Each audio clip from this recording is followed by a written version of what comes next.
എന്താ കുട്ടി പറയണത്? ഇന്ന് വൈകിട്ട് ബാല ഇറങ്ങാറേണ്ടതാ. 10-25,000 രൂപ ടിക്കറ്റും വിറ്റ് കഴിഞ്ഞു. ഞാൻ പറയുന്ന സത്യം. ആ ചെക്ക് മാറില്ല. അയാള് സുരേഷ് മേനോനല്ല. സുരേഷ് മേനോനായിട്ട് അഭിനയിക്കായിരുന്നു. ഇത്രയും വലിയ കുഴപ്പങ്ങൾ ഉണ്ടാകുമെന്ന് അറിഞ്ഞിരുന്നെങ്കിൽ ഞാൻ ഒരിക്കലും ഈ കള്ളത്തരത്തിന് കൂട്ടു നിൽക്കില്ലായിരുന്നു. മാഷ് എന്നോട് ക്ഷമിക്കണം. കടം വാങ്ങിയിട്ട് എന്റെ ബാലയ്ക്ക് ഞാൻ കോപ്പുണ്ടാക്കിയേ. മര്യാദക്കിന്റെ കാശെന്നില്ലേ ഇന്ന് തന്നെ ശവടക്കാ. വെറുതെ ഇരിക്കണോ? അങ്ങനെ കിഴക്കമ്മാട്ടുകൂരിനെ പറ്റിച്ച് ഒരു തെണ്ടിയോട് രക്ഷപ്പെടില്ല. രക്ഷപ്പെടാൻ ഞാൻ സമ്മതിക്കില്ല. ഒന്ന് സമാധാനപ്പെട്ട എന്റെ മാപ്പിളെ, നമുക്ക് വഴി ഉണ്ടാക്കാം. എന്നിട്ട് സമാധാനിക്കാം. ഇയാൾക്ക് എന്റെ തനിനെ മനസ്സിലായിട്ടില്ല. എന്തോട്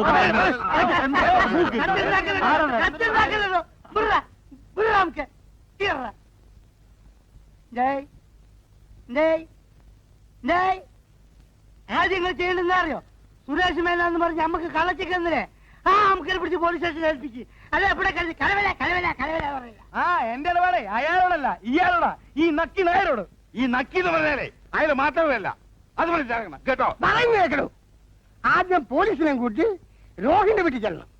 എന്നിട്ട് അവൻ ആരാണ് എന്താണെന്ന് അന്വേഷിച്ചിട്ട് അവിടെ കുറച്ച് ആക്ഷൻ എടുക്കാം. അല്ലാതെ ഇവിടെ കിടന്ന് മറ്റൊന്നും മറിച്ചും പറഞ്ഞത് എന്താ കാര്യം? എന്നാ ഞാൻ വരാൻ സ്റ്റേഷനിലേക്ക്. പിന്നെ ഒരു കാര്യം, വല്ല ഓടിപ്പകവരെ ശമ്പളം നടത്തിയാലല്ലോ അടിച്ചിന്റെ പൂട്ടലുകളൊക്കെ ഞാൻ. പിന്നെ നീ എഴുന്നേറ്റ് കളിക്കണ്ട. കുറച്ചു നേരം നീ തുടങ്ങിയിട്ട് ഈ കൈ മുദ്ര കാണിക്കാൻ മാത്രമുള്ളതല്ല, തീർക്കും ഞാൻ ഇന്ന് തീർക്കും ഞാൻ. പുറകെ ഞങ്ങളുണ്ട്. എന്താ പാടുവോ അവളെ? ഒത്തില്ല. എന്താണ് ഒത്തില്ല? ആ മൂപ്പര് ഒപ്പിക്കാൻ നടക്കുക. താടിക്ക് നീ പിടിക്കുക, പീടിക്ക്.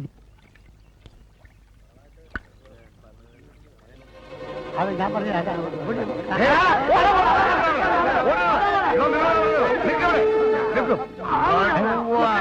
എന്താ ഇത്? നക്കറ സ്റ്റേഷനിലേക്ക് ആൾമാറാട്ടമോ? ആൾമാറാട്ടോ? ഞാനാണ് സുരേഷ് മേനോൻ. ഇങ്ങനെ പറഞ്ഞ ഇവരുടെ കളത്തിൽ ഒപ്പിട്ട് തന്നത്. അതൊക്കെ നമുക്ക് സ്റ്റേഷനിൽ പോയി തീരുമാനിക്കാം. നടക്ക്.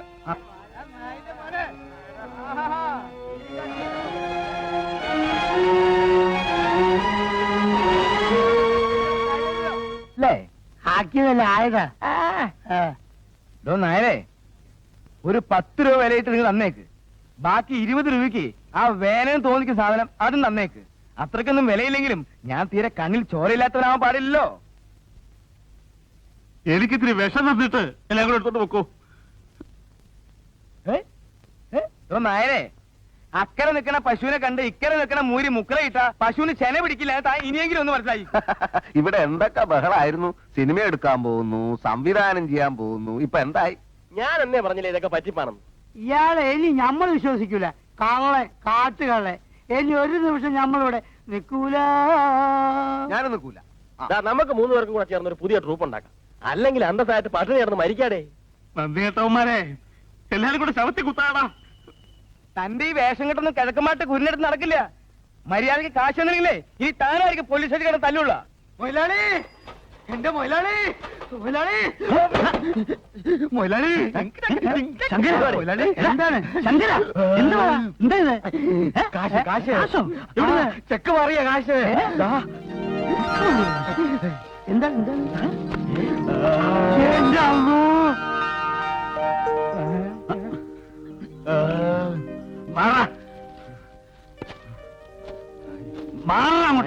ഒരുത്തന്റെ ഒരു സഹായം വേണ്ട.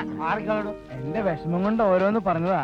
എന്റെ കാശ് ആദ്യം ഇങ്ങോട്ട് തന്നേക്ക്. എനിക്ക് ഇത്തിരി വെറുതെ ഉണ്ട്. കാശ് ഒരു തെറ്റും ചെയ്യാത്ത ഒരുത്തനും ജയിലിനകത്ത് പിടിച്ചിരിക്കുന്നു. ആദ്യം ആളെ പുറത്തിറക്കട്ടെ, എന്നിട്ട് തീരുമാനിക്കാം കാശിന്റെ കാര്യമൊക്കെ. കേരളമല്ല. ആ വിവരം കിട്ടവന്മാരുടെ വാക്ക് വിശ്വസിച്ചത് കൊണ്ട് പറ്റിയ അപകടമാണ് സാർ.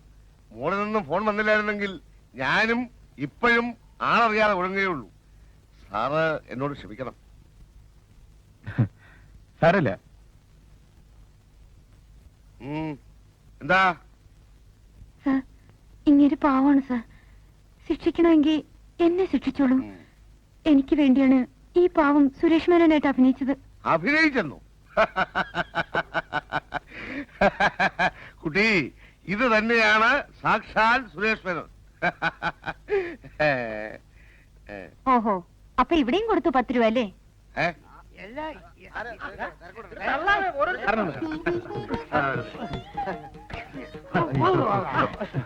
സമസ്താപരാസം എല്ലാ പാപങ്ങളും ക്ഷമിച്ച് കാത്തു രക്ഷിക്കണം. അച്ഛനെ എന്തായി കാണിക്കുന്നത്? വിവരക്കേട് കൊണ്ടാ കണ്ണി കുത്തു കൊണ്ടപ്പോഴേ മനസ്സിലായുള്ളൂ. മേനോ സാറിനെ നമ്മുടെ സമിതിയിൽ ഒരു സ്വീകരണം കൊടുക്കണം. വേണം വേണം. അതൊന്നും വേണ്ട, എല്ലാം കലങ്ങി തെളിഞ്ഞല്ലോ, അത് മതി. ആ ആശാന്റെ ചെക്ക് മാറിയല്ലോ അല്ലേ? അയ്യോ കൊള്ളാം, മാറിയോന്നോ? ശരി, ഇന്നു മുതൽ ശരിക്കും ഞാൻ ആശാന്റെ ട്രൂപ്പിലെ പാർട്ണറാണ്. സത്യം.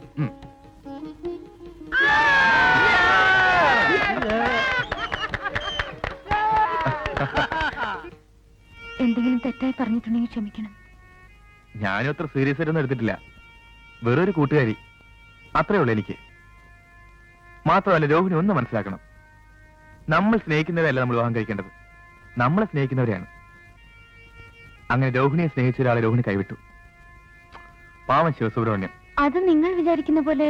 ഒന്നും പറയണ്ട, എല്ലാം ഞാൻ അന്വേഷിച്ചറിഞ്ഞു. അയാൾ കുറെ കള്ളങ്ങൾ പറഞ്ഞു, അത്രയുടെ അയാൾ ചെയ്ത് തെറ്റ്. നമുക്കെല്ലാം പറ്റിയതുപോലെ തന്നെ ചില ചുറ്റുപാടിൽ അങ്ങനെ പറഞ്ഞുപോയി. അതിനോട് ഇത്രമാത്രം അയാൾ വെറുക്കണോ? എങ്കിൽ രോഹിണിയും ഞാനും എന്നെ രോഹിണിയൊക്കെ വെറുക്കണ്ടേ? എന്തോന്നും മിണ്ടാത്തത്?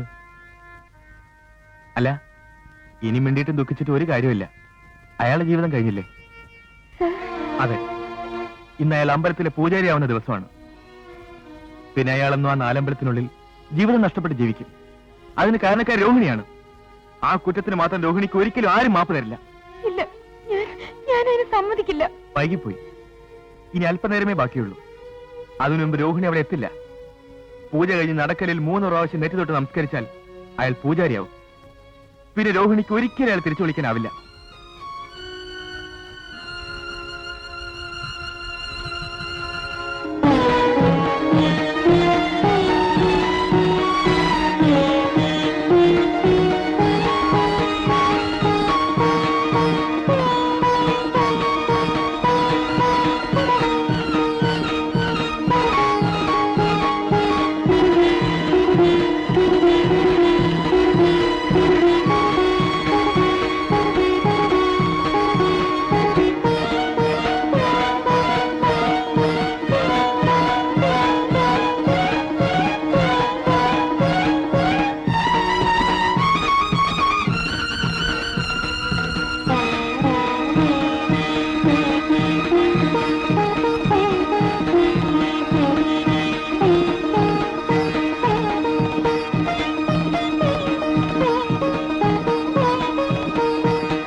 എവിടെ പോകുന്നു?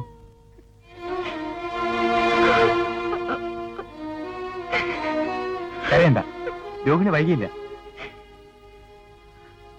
നടക്കലിൽ നെറ്റി തൊട്ടാൽ ബ്രഹ്മചാരിയാവുമെന്ന് ഞാൻ വെറുതെ പറഞ്ഞതാണ്. ശ്രീകോവിൽ കയറി വിഗ്രഹത്തിൽ തിരുവാഭരണം ചാർത്തിയാലേ പൂജ പൂർത്തിയാവും. അത് ഞാൻ പറഞ്ഞില്ല. കാരണം ശിവസുബ്രഹ്മണ്യം എത്ര വേദനിച്ചുവെന്ന് രോഹിണി അറിയണമെങ്കിൽ അതിന്റെ ഒരംശം വേദനമെങ്കിലും രോഹിണി അറിഞ്ഞിരിക്കണമെന്ന് എനിക്ക് നിർബന്ധമുണ്ടായിരുന്നു. സോറി. എന്റെ ജോലി പൂർത്തിയായി. Wish you all the best.